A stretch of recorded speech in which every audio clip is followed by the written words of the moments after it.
Mason from CBS. He conducted the interview. How appropriate that his last name just happens to be Mason.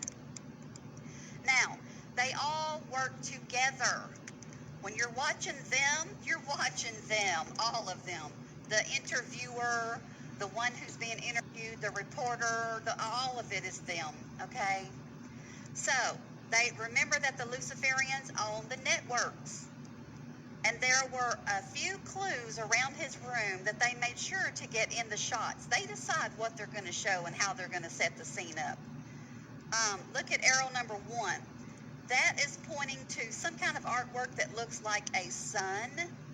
And there's actually a little picture frame. It looks like a picture frame off to the right where he doesn't have a picture frame or nothing.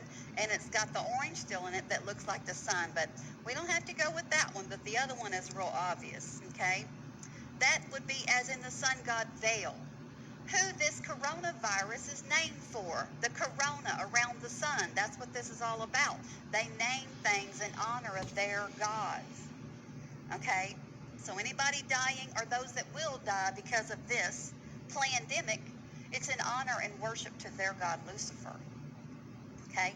Now, that orange vase, that orange and white vase that's sitting on his desk, that speaks of the 33rd degree of Freemasonry, because in their Pythagorean numerology, which I call witchcraft math, when you look at that chart that I have shown so many times, and you spell out the word orange and you add up the numbers, you get 33. Okay? So that's one of their little codes there. It's the most talked about degree of Freemasonry. Also, as a bonus, the vase has the goddess symbol all over it. And usually where you find one, you find the other. Okay? This is also talking about Nimrod and his mother and wife. They were worshipped as gods, and they are still worshipped as gods in the afterlife, okay? So, remember Mystery Babylon, which is a religion, a political force, and a city. Look at Mystery Babylon, and you can break it down into those 3 things, right? It was a physical place. It is a religion that's been spread out now onto the whole world, and it's a political force. The religious arm of Mystery Babylon, that's where they use the symbols, the colors, the numbers, the logos, the dates, all of this to speak to each other without saying a word. Okay? Freemasons watch the news and they see all the clues and symbols and they know who's talking to who and who's doing what. You know, they're not in the dark.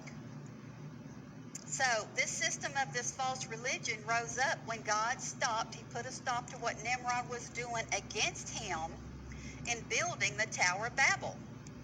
God confused or split up the languages because they were all speaking one language, getting it done.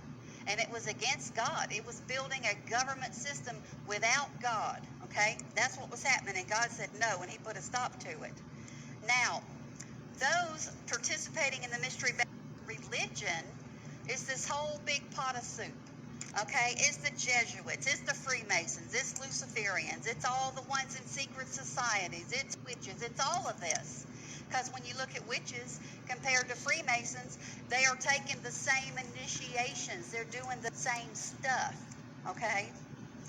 So, sometimes when I'm telling you about a televangelist and I'm calling them a telewitch, it's because I see their symbol. I see their magic that they're doing on the people who are watching that, who can't think for themselves, who don't really know the Lord, who are not getting any pressing in their spirit by the Holy Spirit. Okay, you're watching witchcraft being played out. But they speak back and forth without saying a word. They figured out a system where they don't have to talk, right? God did that, so then they were like, oh yeah? Well, we'll figure out something to get around that. And they did, okay? So they're using all those things to speak without saying a word. And look at this. This strange black and white picture where I've got the arrow pointing behind him, it reminded me of some kind of a stylized or a hidden number 6 symbolism. See on the bottom, I pulled to try to give you an idea of what I was seeing when I was looking at that black and white picture. Those are some examples of 666 logos. You've got Google and CERN there openly showing their 666. And I mean, that may not be what that picture is, but that's what it reminded me of. The big, ugly, crazy thing behind him, I could not figure that out at all. I could see something that looks like a skeleton hovering up above a city, but that just looks like a big bunch of mishmash mess to me. I could not figure that mess out at all, and I was like, I don't even care. I know who you are and what you're doing, so whatever with your junk. But they love to put that number 6 in their logos, okay? That's something that a Pythagorean was told that they had to do, was somehow display hidden or secretly the number 666 so that other ones could recognize them, okay? Now, look at this picture of Bill, and look at his left hand. See the finger pointing straight down? He does that a lot. And it seems like some kind of Freemasonic speak. And in fact, if you watch that whole video, you will see him talk with his hands a lot. Now, I'm a hand talker. But ever since I started this ministry and I started getting beaten up about, you're doing the 666, and back then I didn't even know anything about that junk. And I was just like, what are you talking about? So then I had to start studying and researching that. And then I was like, well, this is how I talk, and God made me. And so then he gradually broke a lot of that off of me, because I used to really, I would do this, it was so little, or I'd do that all the time, just talking, making a point. And then you start getting called all these names, and you start being like, so, okay? Now watch him, what he's doing with his fingers and with his hands. And so I was watching that because he's over the top with it. He'll go up here and he'll be talking about stuff, and he's just doing real flamboyant, big moves and stuff with his hands. Crazy stuff, like right here where he's doing this weird whatever thing. Okay? Now, and he's got one hand going down and one going up too. But anyway, high-ranking Luciferians, or their front men, their puppets, they are trained, they are programmed, and they are taught hypnotic speaking and speech.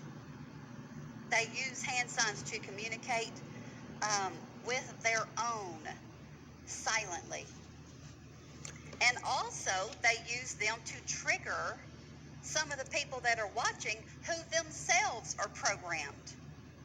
And they can be used as cues to trigger them. Certain hand movements and signs can trigger. They go out on the airwaves, right? Whoever's watching that, it can set them off because of their programming. So, like when Trump was running for the presidency, okay, at least the first year, running for the presidency, and at least into the first year, I don't know when they calmed him down, but to me, he was so highly over-programmed, he would go from this to, I don't remember which ones. He would flip back and forth. He would do the thumb, and then I don't remember if it was the finger, and he would just keep going back and forth. And it's just like, well, somebody needs to tweak his programming. So they got it calmed down a little bit, but he still does the thumb one a lot. And I'm gonna bring out something about that little, what he's doing there too. Okay. But anyway, Catherine Coleman, she was one of the ones that started waking me up about how they're trained in their hypnotic speech. The Christians who are not awake believe that she was some big faith healer that God was using. She was a witch straight up. She was working for and with the Pope and all of the stuff. And she would do these big, dramatic, and she would sound creepy and witchy, like what you would think a witch would talk like. Oh, the Holy Spirit called to me. I mean, just, don't that sound like a spook show? It sounds like one of those haunted, scary. But people were mesmerized, you see. That's what the witches want to do. Want to enchant the ones who are under their spells. So, all right, enough of that. Watch his creepy hands. Okay. This video that we're going to watch here, this lady is Carrie Motti. She's supposed to be a doctor.